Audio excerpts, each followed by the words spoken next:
Good morning. Boy, we got a gorgeous morning here in the upstate of South Carolina. It is, I have not changed my calendar, but it is April 2nd, Saturday. I'm looking at a March calendar. 2011. Welcome to another edition of Take 5, and we will finish Matthew chapter 12 today. And looking forward to getting into Matthew 13 tomorrow. We've got 7 parables in a row we're going to get to starting tomorrow, but we're not there yet. Let's go to chapter 12, verse 46. While he was still speaking to the people, behold, his mother and his brother stood outside asking to speak to him, but he replied to the man who told him, "Who is my mother and who are my brothers?" And stretching out his hand toward his disciples, he said, "Here are my mother and my brothers.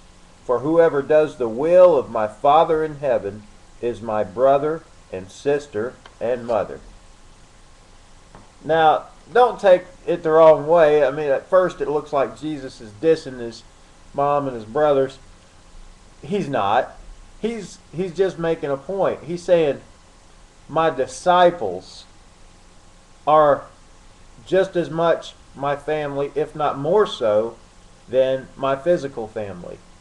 And I just want to make a couple points. First of all, I want you to be really encouraged today. If you're a disciple of Jesus, he considers you his brother.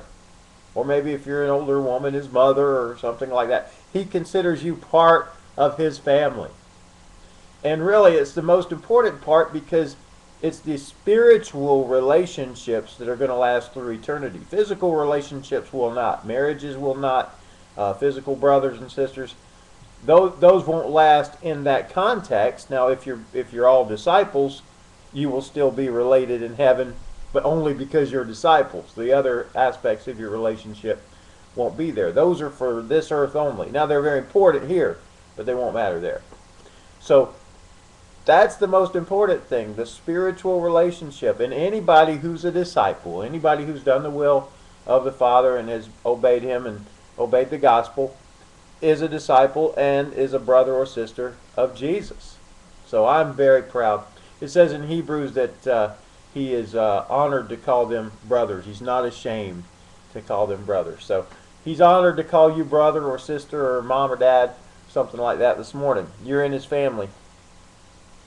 And, well, I made both. I was wanting to make 2 points. I made them both. One was the eternal and one that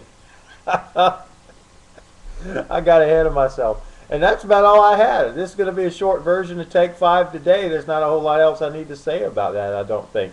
You have a wonderful Saturday, and you come back tomorrow. We'll start on the parables on the next edition of Take 5.